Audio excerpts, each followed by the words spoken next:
looks a bit different, right? Yeah, I'm trying a new setup with some sound installation here, hoping the recording quality improves a little bit. But anyway, today we are talking about Pokemon. I know I'm a week late to this because, the Pokemon Presents was last week, but I keep having these thoughts about it and I wanted to go over them. So let's talk about the future of Pokemon and what the Pokemon Presents seems to mean to me, at least. So the Pokemon Presents, it was a pretty standard affair as it usually is. It covered a lot of mobile stuff that I'm not going to touch on, and then it covered two pretty major announcements with Pokemon Champions and Pokemon Legends ZA. I was very looking forward to Pokemon Legends ZA, and I liked what I saw, and I'll talk about that today. And I'm also going to talk about Pokemon Champions because I think, what's happening here is changing the future of Pokemon.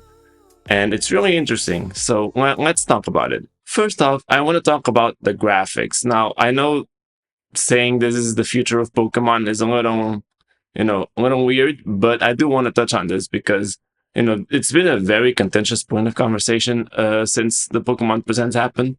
And I have thoughts myself. So I think things are looking pretty good for the first time in a while. So the thing is, for the last 10 years, since 2015, Pokemon, the Game Freak has released a new mainline game or DLC every single year. So we got Omega Ruby and Alpha Sapphire in 2015, Sun and Moon in 2016, Ultra Sun and Ultra Moon in 2017, Let's Go Pikachu and Eevee in 2018, Sword and Shield in 2019, DLC for Sword and Shield in 2020, then Brilliant Diamond in 2021, and then both Legends Arceus and Scarlet and Violet in 2022, and then DLC for Scarlet and Violet in 2023, and then finally 2024 was a year off.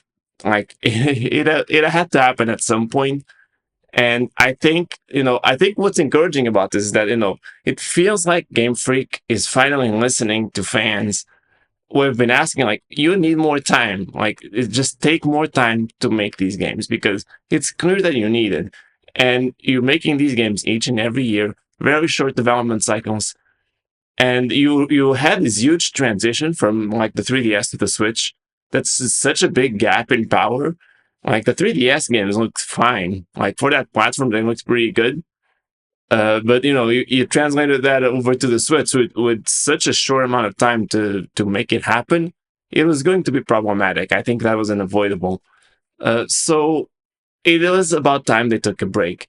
And my hope and why I think this is important for the future of Pokemon is because I hope they do this more. I hope they take longer to make their games going forward because, they need that time and they need that time to improve the graphics, to improve the gameplay, to polish it up, and to make sure that the performance is good because that was the biggest problem with Scarlet and Violet is that, it looked bad and it still ran terribly. So, it was a bit of a mess as a game. But then we got this trailer for Pokemon Legends ZA, and I know people have been very mixed on that look. I will say, I think Pokemon Legends ZA doesn't look beautiful, but I think it's more so an art direction problem than it is a graphics problem at this point. I feel like they're just going for a sort of bland approach with this design, which they kind of started with Scarlet and Violet. I mean, it looks nice, it looks fine, but it's not really special. Like, it doesn't feel like there's much to it. So I think that's a bit of a problem that they have there is that they're just not really pushing a very strong art direction for this game. And I think that's what makes this, a little bit problematic. But from a graphical quality standpoint, I don't think Pokemon Legends ZA looks terrible. And I think it is basically what I was hoping for with this game. When they announced it a year ago and we didn't hear anything about it for that entire year afterwards, like we knew nothing about this game, right? And to me, that was super encouraging because I was excited for them to take that extra time to make the game look better. And in my opinion, they did. You still have to remember, like, this is the Switch. It's at the end of its lifespan, so they're not going to invest in making the best looking possible game now. But it's very apparent to me that the time they had, this extra time they had, really did make a difference because you can see it like the rendering distance now is way better. Like the city, you see pretty far into it in some of the views, and it looks pretty good. Like the city looks very nice. And I think that's obviously I mean it's not beautiful like I said, but it's the rendering quality isn't that much worse in the background as it was in something like Scarlet and Violet, where the further away you get, things start looking horrible. Like I don't think Legends EA seems to have that problem. And more so, it also seems like the performance is pretty solid. I don't know if you remember the first time Pokemon Legends Arceus was shown. It looked very rough. Like the final product still had some performance issues, with frame rates not looking great for like the Pokemon further back in the scenery. But the first trailer was much worse, and it improved a little bit by the time it came out. And this time around, we saw Legends EA, and there really wasn't anything I could spot that was problematic in terms of performance. And it was a pretty busy trailer. Like there weren't a lot of like human characters or anything, but the battles themselves, they're very active. There's a lot of movement. There's a lot of animations going on, and there wasn't really anything that showed me that like this looks bad. Like they need to improve this because the performance seemed fine. And so to me, this initial trailer we got from Legends EA tells me that the time they took, this extra time they took, did get put to good use. Like they're improving the looks, they're improving the performance. It's not amazing yet. This is still the first time they're taking a little bit of extra time to polish up a game. So I think it's not like, it's still not like a super long development cycle, and they don't have like the hugest teams probably. So I still have more moderate expectations considering the context we're in, with the Switch being near the end of its life. They've had a lot of busy years in a row. They might not even know what to do with all this extra time. Like, how do we polish this game up even more? Because they just haven't had that time before. So it's an adjustment period. But they're clearly using that time to improve the performance and visuals somewhat. And I think it's very disingenuous to say that the Scarlet and Violet, like that it looks like Scarlet and Violet. It's an improvement. It's not amazing yet. Maybe you'll see something special for like the Switch 2 version of the game. That would be cool. But I think it looks nice. And my hope after seeing this is that in the future, they keep taking that time to make the next game better. Now, I don't think it's going to be 2 years before the next game again, because next year is both the 30th anniversary of Pokemon and the 10th anniversary of the Pokemon Presents thing, the Pokemon Day celebrations. So I know they're going to have something huge for that year, and I do expect Generation 10 to start next year. So there's only going to be 1 year. But these teams are like split, right? It's not like the team that's making Generation 10 is only going to start after Pokemon Legends EA comes out. They're already working on it. And this buffer year we had here, it's gonna help every game that's coming, in the near future, because all of those teams have a little bit more time to polish those games up.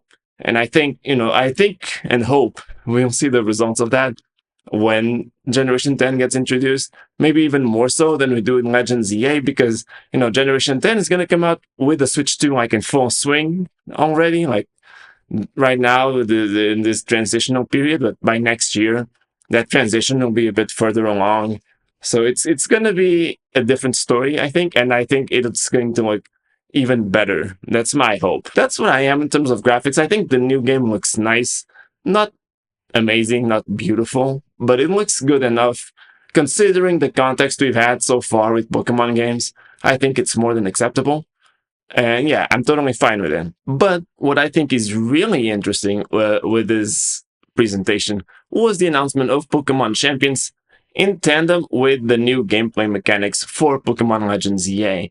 So in Legends EA, the battle system is changing completely. For the first time ever, it is actually just completely different. Like Legends Arceus made some changes with the agile style and strong style, but that really just affected how often you could attack within in a row. Like it made it so that the turns weren't as rigid as before, but it still pretty much functioned the same way. And then the flexibility came more from before battles started, where you could try catching a Pokemon before it notices you and before fighting it.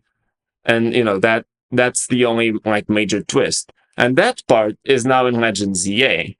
But the battles are completely different too. So like everything feels more environmental now, more connected, and it all happens in real time.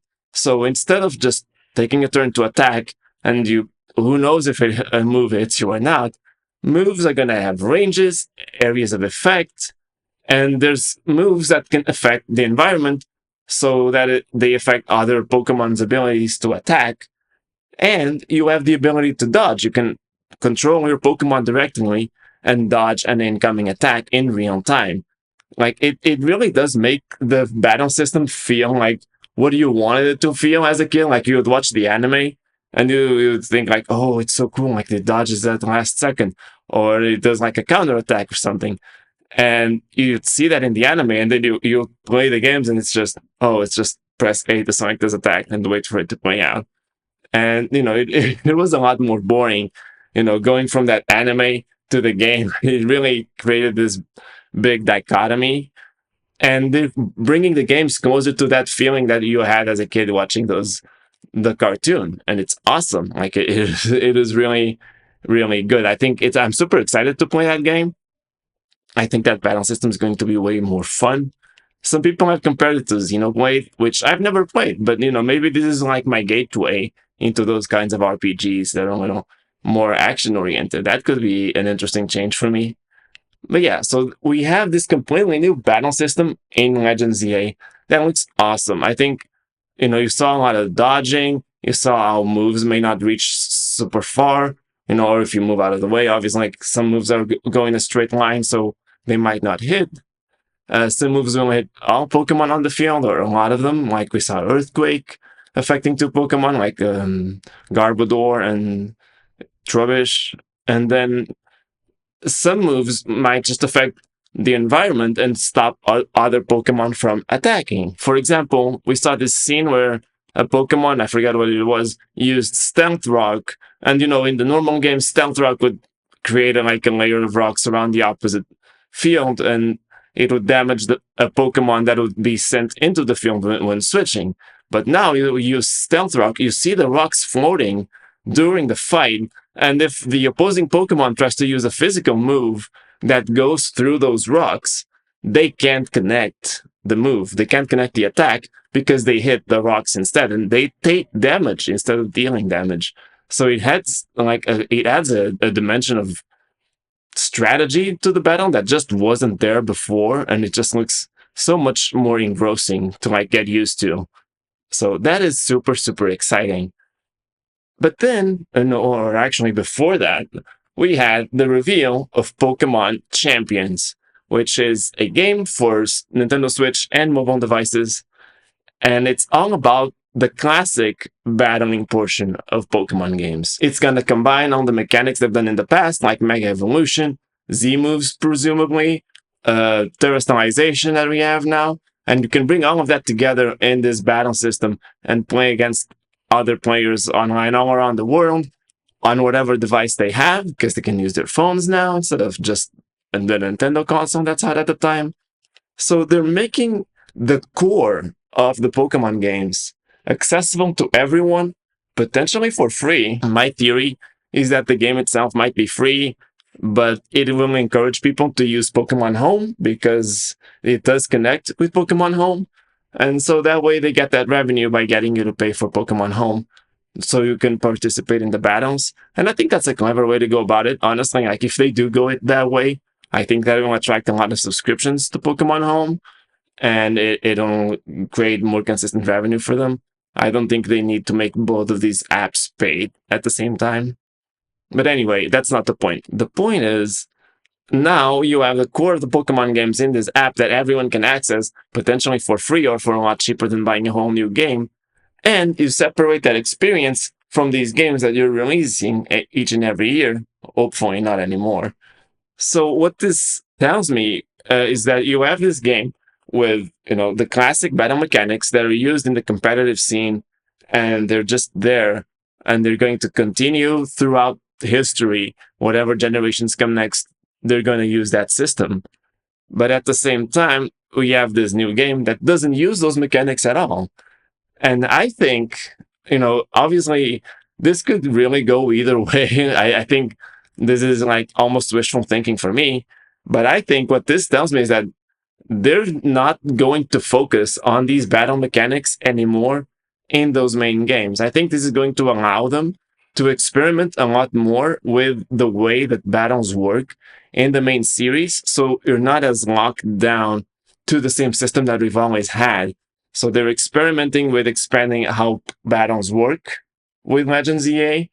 And for the fans that have always loved how the battles work and they are more competitive and they want, to always optimize their strategies for this battle system that we've always had, we have Pokemon champions. You can just put your Pokemon in there, train them or whatever you need to do to have the right stats. And you can still do all of that regardless of the generation that's currently ongoing. That app is always going to be there. And then you have the main games that have more, I'm going to say fun because they are more fun for me, but they have more fun mechanics that you can play. And that's what you play. And they can come out, less frequently maybe, because there's no need to change like how the meta works or add new things to the meta to keep things interesting. You can just make a new experience that's fun in its own right, that can stand on its own.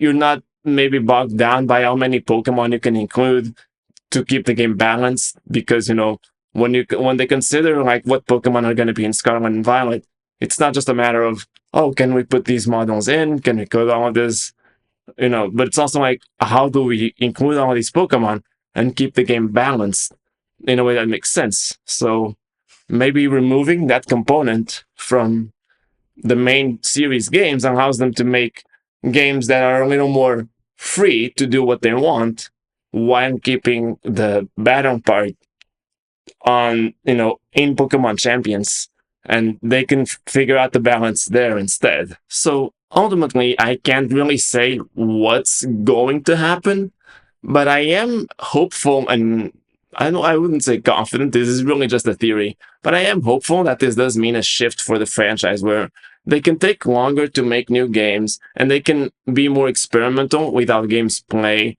and the structure of the games overall. So because that's what I like. I don't really play multiplayer. Like Pokemon multiplayer is not for me. So what I like is just going on the adventure with these creatures that I like. I grew up with and I love them, and I just like playing those games, just to be in that world. So I am excited for that, and I hope that's what happens. That they take more time to make these adventures more engrossing, more beautiful, and have more fun gameplay mechanics. And then for the people that have the competitive scene, they can have that, and they have an official way. Instead of using like Pokemon Showdown, which is not an official app, it's a thing that people use to test out their strategies and stuff. But they can have this official way that's probably going to be used in the official Pokemon competitions, and you just play there. Like you have all of the mechanics that have been in every game before, and you can combine everything the way you want. And for the organization of those tournaments, now you have so much more flexibility in how each tournament plays out. So what if one year you want the competition to be about Mega Evolution? So you just focus on like you don't include terrestrialization, you don't include Dynamaxing. For this specific tournament, all you can use is Mega Evolution, and that's it. And the next year, if you want, you can do terrestrialization, and now you can terrestrialize your Pokemon with all the mechanics that includes. But that's like the focus of that tournament, and you can change that every year because you're not tied to a game that has one mechanic but doesn't have another. Like you can just do whatever you want. I think this benefits everyone, like splitting these experiences and allowing the main series to grow in a different direction, keeping the battles in their own app. It's gonna be better for the entire franchise. I feel like I think that is the best approach to it, and that's what I want to believe is going to happen. I can't say that it will, but that is my hope. Is that's the approach they're taking by making Pokemon Champions and Legends EA with such different mechanics. So yeah, those are really the thoughts I have on the Pokemon Presents. I kind of just wanted to throw this out there. I know it's a little late, but I kept thinking about this, and I'm very excited for the future of Pokemon. So if you enjoyed watching, thank you so much. Like the video if that's okay. And yeah, I'll see you tonight on my stream if you're willing to show up for that, or I'll see you next week in my next video. So yeah, bye.